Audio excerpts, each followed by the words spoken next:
मंडळी आज दुपारच्या टाइमला मस्त देवघराकडे काम करत बसलेले आणि आज तेजसबाई येऊच होतो. तेजसबाईचं काम होता. थोड्या वेळानंतर तो इलो, पण येताना गरमीत नाही इलो. म्हटलं एका थंड काहीतरी देते. घराकडे इलंय.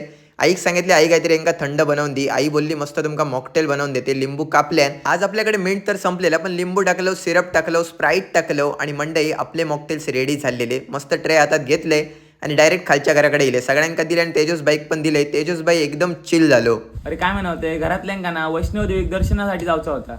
तर तुझ्या कोण ओळखीचे होत काय टुरिस्टवाले वगैरे? वैष्णवी देवीक जाऊचा ना तर आपल्या वेंगुर्ल्यातले ना स्वाती मटकर म्हणून असत. त्यांची ना पुण्यात गीताई टूर्स अँड ट्रॅव्हल्स म्हणून एजन्सी असा. आणि 10 एप्रिलला अमृतसर ते वैष्णवी देवी त्यांची टूर पण निघायची असा. ती तुका एकदम बेस्ट होईल. या 10 एप्रिलला काय? आणि त्याच्यानंतर परत कधी या? ह्या 10 एप्रिलला तर जाऊची असा. आणि अजून एक असा ती 1 मे ला जाऊची असा, जी की काश्मीर, अमृतसर आणि वैष्णव देवी अशी आहे. अरे पण या महाग असताला ना, माझ्या बजेटात पण परवडा होया.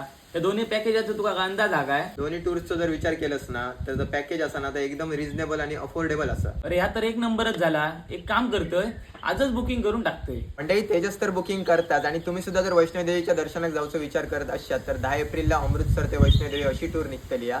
त्यानंतर करेक्ट 1 मे ला काश्मीर, अमृतसर आणि वैष्णोदेवी अशी टूर निघतली या.